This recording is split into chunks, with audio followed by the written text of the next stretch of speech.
சற்றுமுன் வெளியான வானிலை தகவல். வங்கக்கடலில் காற்றழுத்த தாழ்வு பகுதி இன்று உருவாகக்கூடும் என்று சென்னை வானிலை ஆய்வு மையம் கணித்துள்ள நிலையில், இந்த காற்றழுத்த தாழ்வு பகுதி காரணமாக தமிழ்நாட்டில் டெல்டா மாவட்டங்கள் மற்றும் வட மாவட்டங்களில் வருகின்ற அடுத்த 3 நாட்களுக்கு மழை தீவிரமாக இருக்கும் என்று, வருகின்ற டிசம்பர் 2ஆம் தேதி வரை தமிழகம் முழுவதும் பரவலாக மழை பெய்யும் என்றும் கணிக்கப்பட்டுள்ளது. தற்போது வந்த தகவலின்படி குறிப்பாக 4 மாவட்டங்களுக்கு கனமழை எச்சரிக்கை கொடுத்துருக்காங்க. ஸோ எந்தெந்த மாவட்டங்கள் பார்த்தீங்கன்னா, கடலூர், மயிலாடுதுறை, நாகப்பட்டினம் மற்றும் திருவாரூர் மாவட்டங்களில் இடி மின்னலுடன் கூடிய கனமழை பெய்ய வாய்ப்புள்ளதுன்னு சொல்லியிருக்காங்க.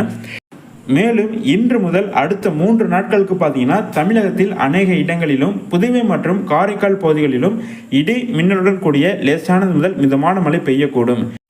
குறிப்பாக விழுப்புரம், கடலூர், மயிலாடுதுறை, திருவாரூர், நாகப்பட்டினம் மாவட்டங்கள், புதுச்சேரி மற்றும் காரைக்கால் பகுதிகளில் ஓரிரு இடங்களில் கன முதல் மிக கனமழையும், திருவள்ளூர், ராணிப்பேட்டை, காஞ்சிபுரம், செங்கல்பட்டு, சென்னை, திருவண்ணாமலை, கள்ளக்குறிச்சி, பெரம்பலூர், அரியலூர், தஞ்சாவூர் மாவட்டங்களில் ஓரிரு இடங்களில் கனமழை பெய்ய வாய்ப்புள்ளதுன்னு சொல்லியிருக்காங்க.